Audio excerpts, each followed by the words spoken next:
दोस्तों, हमारी पृथ्वी का 71% हिस्सा पानी है। जरा सोचिए कि सिर्फ 29% हिस्से पर हमारे सभी कॉन्टिनेंट्स हैं और लोग बसते हैं। और पानी में डूबा हुआ ये इलाका इतना विशाल है जिसकी कल्पना भी हमारी समझ से परे है। तभी तो कभी बर्मुडा ट्रायंगल जैसी थ्योरी सामने आती है, तो कभी MH370 जैसे खोए हुए विमान को खोजने में हमें सालों लग जाते हैं। ऐसी ही कहानी टाइटैनिक की भी है। इसके डूबने के 73 सालों तक ये भी पता नहीं चल पाया था कि समुद्र की गहराइयों में टाइटैनिक का जहाज आखिर कहां डूबा। और आज इसके मिलने के 35 साल बाद भी इसे समुद्र से नहीं निकाला जा सका। ये हादसा क्यों, कब और कैसे हुआ, हम उसकी बात आज नहीं करने वाले, लेकिन उस हादसे के बाद उठे कुछ सवाल आज हम जरूर उठाएंगे और कोशिश करेंगे कि उनमें से कुछ का जवाब इस वीडियो के अंत तक हम दे पाए।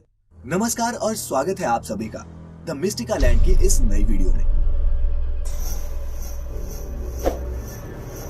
किसी समय अनसिंकेबल कहे जाने वाले रॉयल मेल स्टीमर टाइटैनिक के साथ जो हादसा हुआ था उसके बारे में हम सभी जानते हैं। इस पर बेस्ड हॉलीवुड फिल्म को पूरी दुनिया में सराहा गया, और अगर आपने अभी तक ये ऑस्कर विनर फिल्म नहीं देखी तो जरूर देखें। खैर, 1911 में टाइटैनिक के समुद्र में डूबने के बाद इसे ढूंढने की कई कोशिशें हुई, लेकिन ये मिशंस एक के बाद एक फेल होते गए। इसी तरह 73 साल बीत गए और फिर सन 1985 में मशहूर ओशनोग्राफर, आर्कियोलॉजिस्ट और अमेरिकन नेवी ऑफिसर रॉबर्ट बैलर्ड ने आखिरकार टाइटैनिक को खोज निकाला। टाइटैनिक का ये मलबा न्यू फाउंडलैंड के तट से 600 किलोमीटर दक्षिण पूर्व में मिला था। टाइटैनिक की इस खोज ने इतिहास के गर्भ से निकालकर कई नए सवाल दुनिया के सामने खड़े कर दिए। दो हिस्सों में टूटा हुआ ये जहाज समुद्र में 12,500 फीट या फिर लगभग 4 किलोमीटर की गहराई में मिला था। ऑफिशियल रिपोर्ट कहती है कि जब ये जहाज डूबा था तब ये इंटैक्ट था, मतलब साबुत था।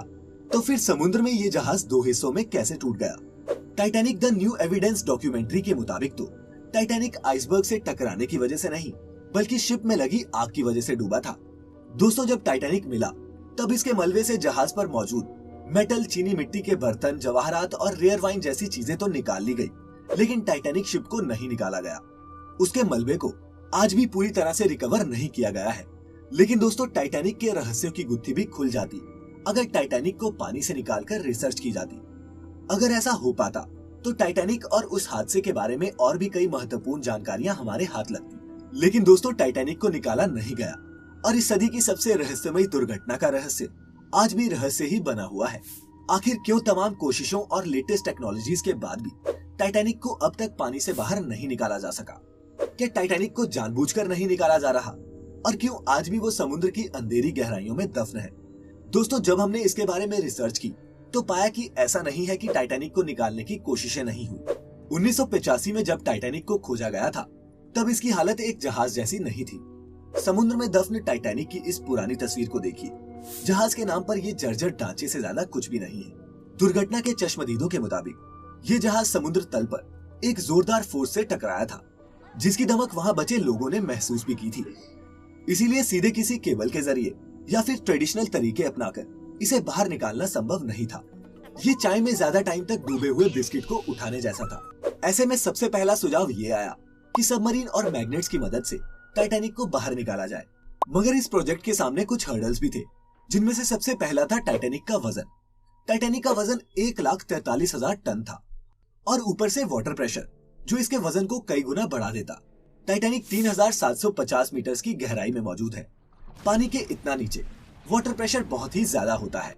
इतनी गहराई में सिर्फ 1 स्क्वायर सेंटीमीटर हिस्से को निकालने में भी करीब 392 किलोमीटर का फोर्स चाहिए।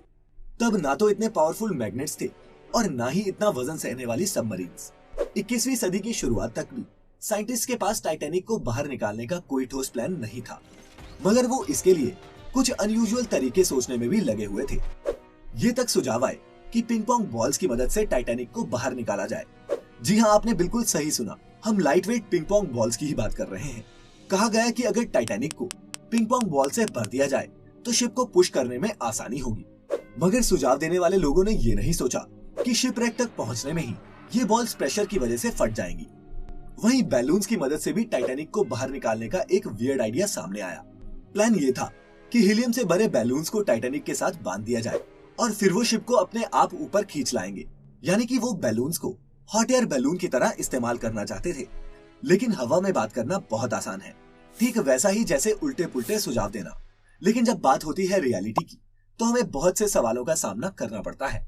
उन बैलून्स को अंडर वाटर पंप कैसे किया जाएगा, इसका जवाब किसी के पास नहीं था। बात फिर वहीं आकर अटक गई कि सवाल तो बहुत से हैं, लेकिन जवाब किसी के पास नहीं। इन्हीं तिकड़मों में एक आइडिया ये भी आया कि बर्फ की डेंसिटी पानी की डेंसिटी से कम होती है। यही कारण है कि कॉकटेल्स और ड्रिंक्स में बर्फ पानी की सतह से ऊपर फ्लोट करती है। ऐसे में एक हौलाज कॉन्ट्रैक्टर आर्थर मिकी ने टाइटैनिक को एक आइसबर्ग में कन्वर्ट करने का सुझाव दिया। ये कहा गया कि मलबे के चारों ओर मौजूद पानी को फ्रीज कर दिया जाए, जिस वजह से ये पानी के मुकाबले हल्का हो जाएगा और सतह पर तैरने लगेगा, जिसके बाद इसे किनारे पर ले जाने में आसानी होगी। कुछ ऐसा ही idea American engineer John Pierce ने भी दिया था। इसके लिए उन्होंने लिक्विड नाइट्रोजन को इस्तेमाल करने का सुझाव दिया। आइडिया तो अच्छा था, लेकिन ब्रिटेन की industrial gas company BOC group के एस्टिमेट के मुताबिक इस प्रोजेक्ट के लिए तकरीबन आधा मिलियन टन लिक्विड नाइट्रोजन की जरूरत पड़ती। सवाल तो ये भी है कि इतनी गहराई में लिक्विड नाइट्रोजन लेकर जाएं कैसे। इधर उधर के सभी बिना सिर पैर वाले आइडियाज के बाद एक legendary Soviet ship builder Mikhail Runitzky ने टाइटैनिक को बाहर निकालने के लिए एक विकल्प बताया। मिकेल बहुत ही बेहतरीन सबमरीन डिजाइन करने के लिए जाने जाते थे। उनकी कई सबमरीन्स वर्ल्ड वॉर्स में हिस्सा भी ले चुकी थी। टाइटैनिक को बाहर निकालने के लिए मिकेल ने अपना प्रोजेक्ट पूरी कैलकुलेशंस के साथ प्लान किया था। उनका कहना था कि टाइटैनिक को बाहर निकालने के लिए सबसे पहले तो उसकी गंदगी को साफ करना होगा। सालों तक समुद्र में जमे होने के कारण उसमें काफी सिल्ट जमी है, जिसे साफ करना बेहद जरूरी है। इसके लिए पावरफुल ऑटोमेटिक हाइड्रो इंस्टॉलेशंस की जरूरत होगी, जो रेक पर मौजूद सिल्ट को वॉश करेंगे। शिप की सफाई के बाद हैवी ड्यूटी केबल्स की मदद से टाइटैनिक को खाली पॉन्टून बोट से अटैच कर दिया जाएगा और ये सारा काम मशीनें ही करेंगी। इसके बाद अगला स्टेप होगा कि ऐसी सबमरीन की व्यवस्था करना जिसके टैंक्स में गैसें भरी जा सके और वो सेफ भी रहे। यही नहीं, इस तरह के ऑपरेशंस के लिए भारी मात्रा में बिजली की भी जरूरत पड़ेगी। मिकेल के मुताबिक लगभग 20 मिलियन किलोवाट आज बिजली की जरूरत इस प्रोजेक्ट में पड़ेगी। इस स्केल के प्रोजेक्ट के लिए एक फुल फ्लेश्ड पावर प्लांट की जरूरत होगी और उनके मुताबिक ऐसा पावर प्लांट पानी के सरफेस पर बनाया तो जा सकता है, लेकिन फ्यूचर के हिसाब से उसका कोई मतलब नहीं रहेगा। हालांकि फ्लोटिंग पावर प्लांट अपने आप में एक अनबिलीवेबल आइडिया होता, मगर इतनी गहराई तक जाने वाली केबल्स प्रेशर की वजह से टूट भी सकती थी, क्योंकि ये सब पानी के 4 किलोमीटर नीचे होना था। इसीलिए इंजीनियर्स का सुझाव था कि सबमरीन में ही न्यूक्लियर पावर प्लांट इंस्टॉल किया जाए। इस पर तर्क वितर्क तो बहुत हुआ, लेकिन कुछ भी फाइनल नहीं हो पाया और फिर इस प्रोजेक्ट को तब तक के लिए होल्ड करने के लिए कहा गया जब तक इसे पूरा करने के लिए एडवांस इक्विपमेंट्स और प्रॉपर बजट नहीं जुट जाता। कई सालों तक टाइटैनिक को रिकवर करने के लिए बहुत से प्रस्ताव रखे गए, लेकिन कोई बजट की कमी के कारण तो कभी टेक्निकल चैलेंजेस की वजह से कोई भी प्लान सक्सेसफुली इम्प्लीमेंट नहीं हो सका। दोस्तों, कोई भी कंपनी किसी इतने बड़े प्रोजेक्ट में हाथ तभी डालती है जब उसे कुछ फायदा हो। टाइटैनिक को बाहर कैसे निकाला जाए, इससे पहले कोई भी ये सवाल उठाएगा कि आखिर क्यों निकाला जाए। जो भी कीमती सामान इस शिप पर था वो निकाल लिया गया है। अच्छा, आप फर्ज कीजिए कि किसी ने अरबों रुपए खर्च कर इसे पानी से बाहर निकाल भी लिया, तो क्या वो अपने लगाए हुए पैसों को कभी रिकवर कर पाएगा? टाइटैनिक को निकाल कर अगर इसका एक म्यूजियम भी बना दिया जाए तो भी रिटर्न ऑफ इन्वेस्टमेंट में कई 100 साल लगेंगे। हालांकि इस शिप के साथ कई इमोशंस भी जुड़े हैं, लेकिन ऐसे में कोई भी इतना बड़ा रिस्क नहीं लेना चाहेगा। दोस्तों, टाइटैनिक को डूबे हुए 100 साल से भी ज्यादा हो चुके हैं और समुद्र में मौजूद बैक्टीरिया इस शिप को धीरे धीरे खा रहा है।